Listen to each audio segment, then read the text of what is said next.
সরকার যদি সচেতন থাকে, সরকার না চাইলে ধর্মের কথা, বর্ণের কথা, সম্প্রদায়ের কথা বলে মানুষের মধ্যে ভেদাভেদ সৃষ্টি করার দুঃসাহস কেউ কিন্তু দেখাতে পারে না। যদি সরকারের অসতর্ক মুহূর্তে কোনো কোনো জায়গায় এরকম ঘটনা কেউ সংঘটিত করার চেষ্টাও করে, সরকার যদি দৃঢ়ভাবে যারা এগুলো করার চেষ্টা করছেন সেখানে তাদের বিরুদ্ধে ব্যবস্থা গ্রহণ করেন, আইনি ব্যবস্থা গ্রহণ করেন, এটাকে খুব বেশি সময় না নিয়ে অল্প সময়ের মধ্যে কিন্তু একটা জায়গায় নিয়ন্ত্রণের মধ্যে আনা যায়। কাজেই রাজনৈতিক শক্তির দিক থেকেই মানুষের মধ্যে বিভাজন তৈরি করার একটা চেষ্টা করছে। হিন্দু মুসলমান বিভাজন তৈরি করো, ধর্ম নিয়ে তারা নিজেদের মধ্যে ঝগড়াঝাটিতে ব্যস্ত থাকবে। জিনিসের দাম বাড়ছে, টাকার দাম কমছে, মুদ্রাস্ফীতি হচ্ছে, রোজগার নাই, আয় নাই, কেনবার ক্ষমতা নাই, বাজারে যেতে পারছে না, চাহিদা কমছে, ব্যবসা বাণিজ্য সেখানে মার খাচ্ছে, নূতনদের কাজের ব্যবস্থা হচ্ছে না। এই যে ভাবনাগুলো, এই ভাবনা থেকে মানুষকে ভিন্ন পথে ধাবিত করার উদ্দেশ্য নিয়ে একটা অংশ এটা করার চেষ্টা করছে। ডেইলি দেশের কথার যারা নেতৃত্ব, যারা উদ্যোগ নিয়ে এটার আয়োজন করেছেন, তাদেরকে আমি আন্তরিকভাবে অভিনন্দন জানাচ্ছি। যারা রক্ত ইতিমধ্যে দিয়েছেন এবং একটা অংশ তারা দেওয়ার জন্য প্রস্তুতি নিচ্ছেন, তাদের সুস্বাস্থ্য কামনা করছি। ডেইলি দেশের কথার কারো কারোর মধ্যে একটা ভীতি আছে যে রক্ত দিলে না শরীরটা আবার খারাপ হয়ে যায়, এটা ভুল ধারণা। ডাক্তারবাবুরা দেখে পরীক্ষা করে যখন বুঝবেন যিনি দিতে আসলেন তিনি রক্ত দেওয়ার জন্য এখন উপযুক্ত, তাহলেই তার কাছ থেকে রক্ত পাবেন। কাজে এদের ভয় পাওয়ার কোনো কারণ নেই, ভয়টা ভাঙতে হবে।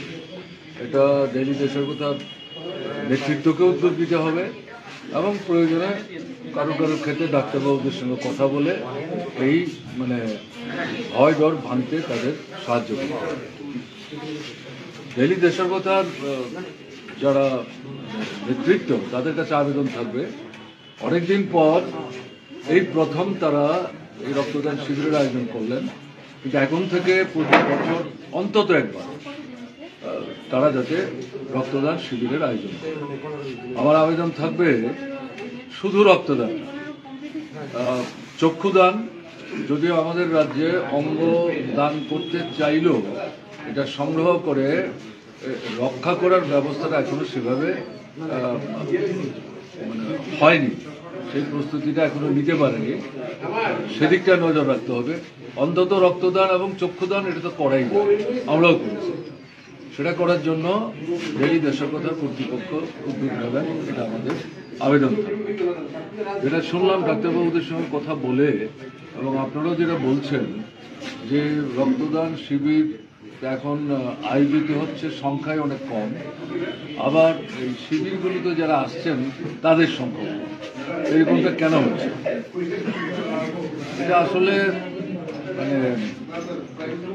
যে মানবিক দৃষ্টিভঙ্গি থেকে আমাদের নবীন প্রজন্ম যারা, বিশেষ করে ছাত্র, যুব, মধ্যবয়সী যারা, তাদের মধ্যে যদি এই চেতনাটা আমরা জাগাতে না পারি, মানুষের বিপদে তো মানুষের পাশে দাঁড়াবো, তাহলে কিন্তু এই রক্তদানের মতো গুরুত্বপূর্ণ কর্মসূচিতে স্বতঃস্ফূর্তভাবে এগিয়ে এসে রক্ত দেওয়ার কর্মসূচিতে অংশগ্রহণ করার যে আগ্রহ, সে আগ্রহটা সেভাবে সৃষ্টি করা যায়।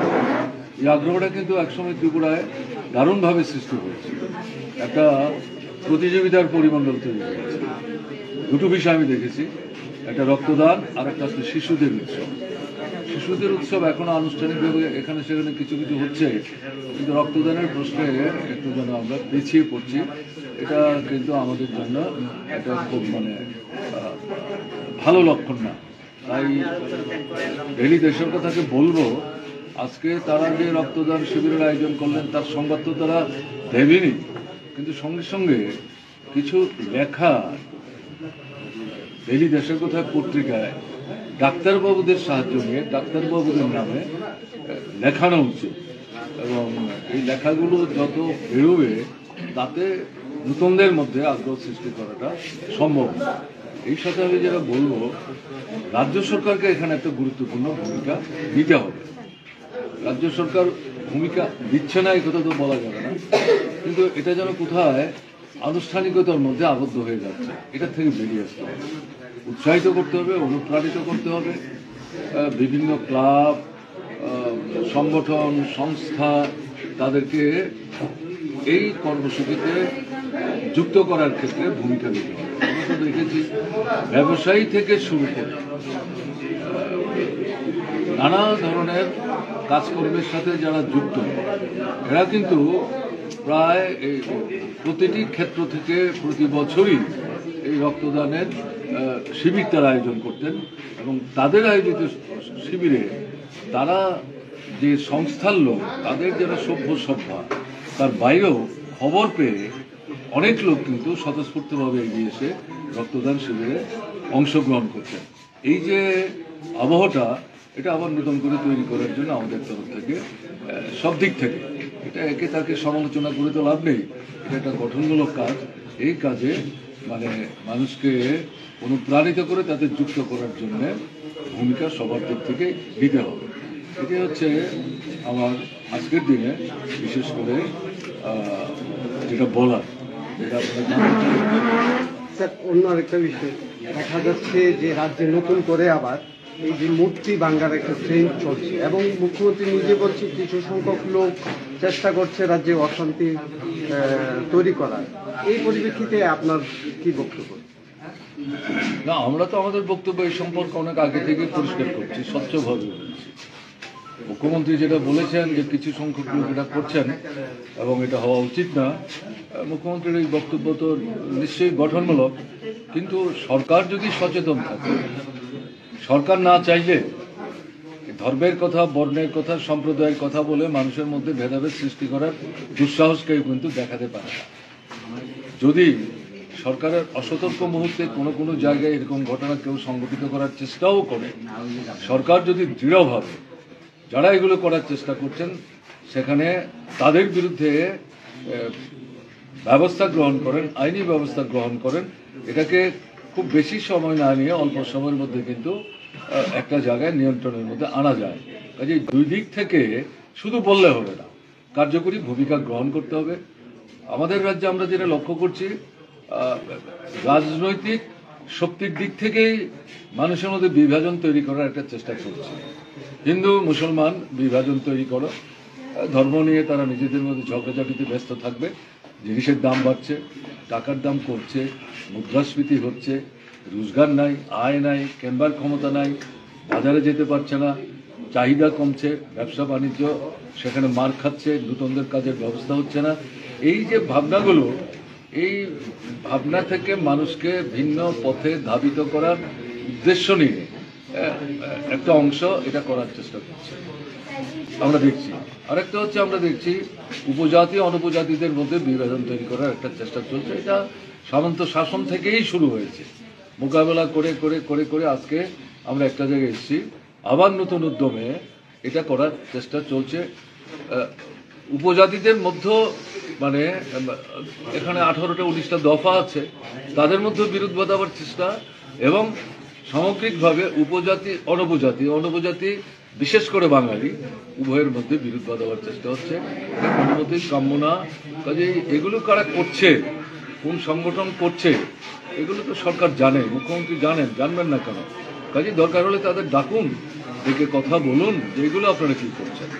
আপনারা বরং সরকারকে সাহায্য করুন আমাদের ঐক্য, সংহতি, শান্তি রক্ষা করে আমাদের যে মূল সমস্যাগুলো মানুষ ভুগছে এগুলো থেকে বেরিয়ে আসবার জন্যে রাজ্য সরকার যে ভূমিকা নেওয়ার চেষ্টা করছে সেটাকে সহযোগিতা করুন।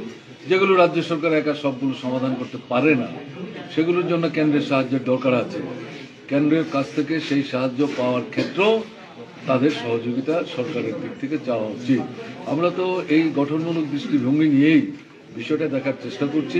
সারা দেশেই এই জিনিস চলছে, আমাদের রাজ্য এগুলো ছিল না, কিন্তু আমরা লক্ষ্য করছি ইদানিং এটা মানে প্রসার ঘটাবার একটা উদ্দেশ্যমূলক প্রচেষ্টা চলছে। এটা কোনো মতেই কাম্য না, এটাকে আমরা সমর্থন করি না, এটাকে আমরা নিন্দা করি, এটার সমালোচনা করি। সরকারকে এখানে কার্যকরী ভূমিকা নিতে হবে।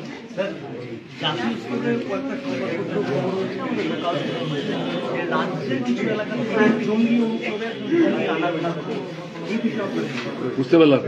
জাতীয় স্তরে গোটা কাগজে খবর করেছে, কিন্তু আমাদের লোকাল কাগজেও খবর করেছে যে ত্রিপুরার কিছু অংশে ফের জঙ্গিদের আনাগোনা এবং প্রবেশের একটা চেষ্টা করছে। দীর্ঘদিন যে মানে লড়াই করে যে জঙ্গি অনুপ্রবেশ বন্ধ হয়েছিল বা জঙ্গিদের হয়েছিল, না, এটা তো আমাদের রাজ্যে এই সমস্যাটা মাথাচাড়া দেওয়ার চেষ্টা করছে সরকার। নিশ্চয়ই তার কাছে খবরাখবর থাকবে, যদি না থাকে এটা সরকারের দুর্বলতা হবে। কাজেই বাইরে থেকে জঙ্গিরা আসছে, এরা কোন জায়গা থেকে আসছে, কোথায় যারা সংগঠিত হচ্ছে, তাদের পেছনে কোন শক্তি, এটা তো সরকারই সবচেয়ে ভালো জানবে। তো আমরা সরকার চালাবার সময় তো এইগুলির প্রতি নজর আমাদের ছিল, ফলে আমরা মূল জায়গায় আঘাত করার চেষ্টা করেছি। মতাদর্শের লড়াইটা যেমন তাদের বিরুদ্ধে আমরা করেছি, এবং তাদের কিছু মানে যুক্তিসঙ্গত সমস্যা নিয়ে তারা কথা বলবার চেষ্টা করত, সেগুলো সমাধানের জন্য আমরা সরকারিভাবে উদ্যোগও নিয়েছি, উন্নয়নমূলক কাজ। এবং তারা যে সীমান্ত অতিক্রম করে রাজ্যের ভেতর ঢুকে গোলমাল বাঁধাবার চেষ্টা করতেন, সেই সীমান্ত খুব দৃঢ়ভাবে সুরক্ষিত করে বিএসএফ, সিআরপিএফ, আমাদের টিএসআর তাদেরকে সমন্বিতভাবে উদ্যোগ গ্রহণ করার জন্য আমরা বলতাম, এবং সেখানে তাদের স্বাধীনতা ছিল। তো এগুলো যদি সরকার গ্রহণ না করে তাহলে সমস্যা বাড়বে, এবং এই জায়গায় সরকারকে ভূমিকা গ্রহণ করতে হবে। জনগণ শান্তি চায়, তারা সন্ত্রাস চায় না, তারা সম্প্রীতি চায়।